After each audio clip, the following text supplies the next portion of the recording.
This is what we are seeing is the great saphenous vein.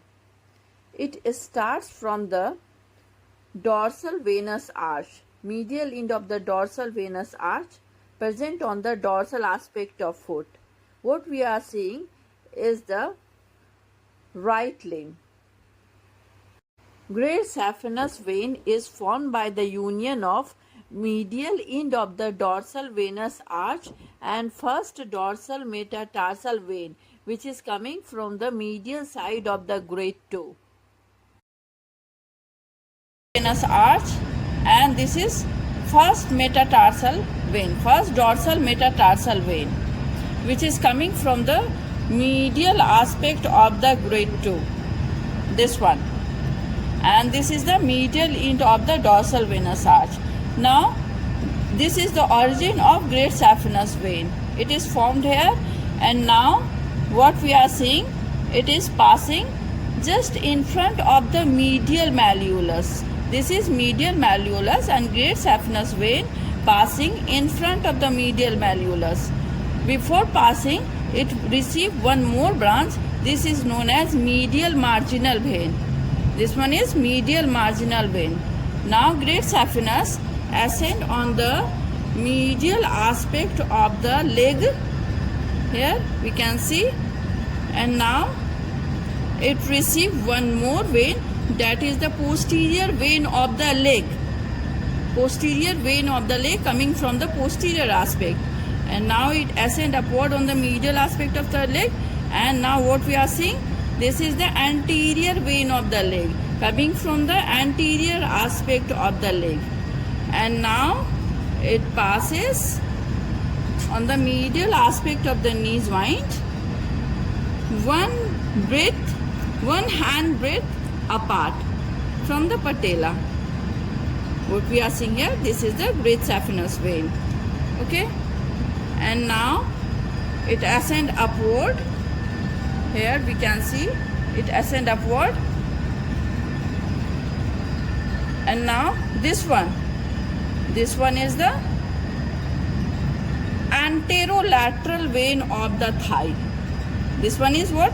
Anterolateral vein of the thigh. This is thigh, and this is coming from the anterior aspect as well as the lateral aspect. Okay, and now it ascend upward and receive one more tributary. This is the posteromedial vein of the thigh, coming from the posterior aspect as well as on the medial aspect. Posteromedial vein of the thigh. And now this great saphenous vein, here we can see it gives three superficial branch. This one is the superficial external pudendal. और ऊपर से दिखाइए यहाँ से. This one is here. This one is the superficial epigastric, and third one is the superficial circumflex iliac. This one is superficial circumflex iliac, and now it opens into the femoral vein. This great saphenous vein opens into the femoral vein.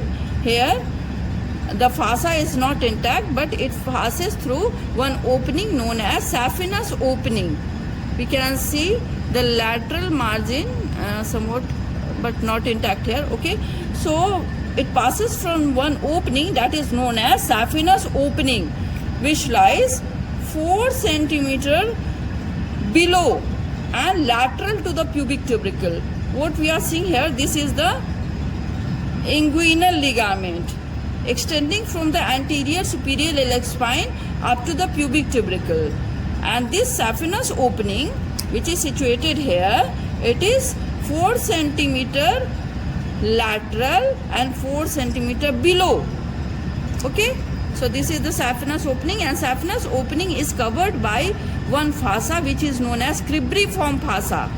Cribriform means it has got many opening for the exit of these superficial branches.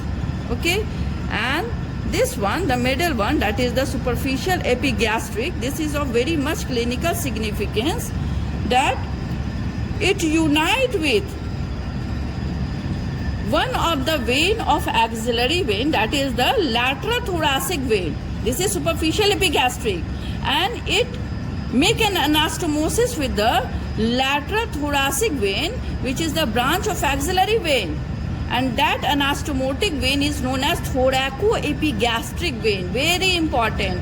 Whenever there is thrombosis or there is obstruction in between the in the vena cava system, inferior vena cava, the anastomotic channel between the superior vena cava and inferior vena cava opens, and the thoracoepigastric vein, which runs on the anterior aspect of the thorax as well as the abdomen.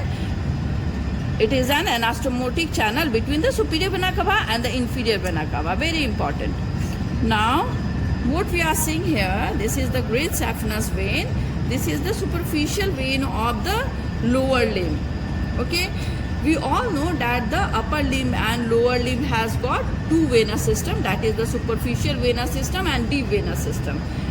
Now, how drainage occurs? Superficial vein drain into the deep vein, and now deep vein ascend upward, and from the lower limb it is going to the inferior vena cava. It is connected. Here we can see the superficial vein, that is the saphenous vein, great saphenous vein, opens into the femoral vein, but it also opens via the perforator. From its origin we will see how the where is the perforator. So at the region of ankle, okay, there is perforator. You can see this one is the perforator. This one is the perforator, which is known as ankle perforator or May perforator, through which it is connected to deep vein. This is the superficial vein that we all know is the great saphenous vein, and it is connected to deep vein. Now we can see here, just above the medial malleolus, this perforator. You can see this perforator. This is known as Cockett's perforator. These perforator are known as Cockett, Cocketts, Cockett's perforator, through which it is connected to deep venous system. Now we can see there is one more perforator. This is perforator at the level of the knee joint. Okay, it is known as Boyer's perforator. And now again you can see this one is one more perforator at the level of adductor canal or Hunter canal.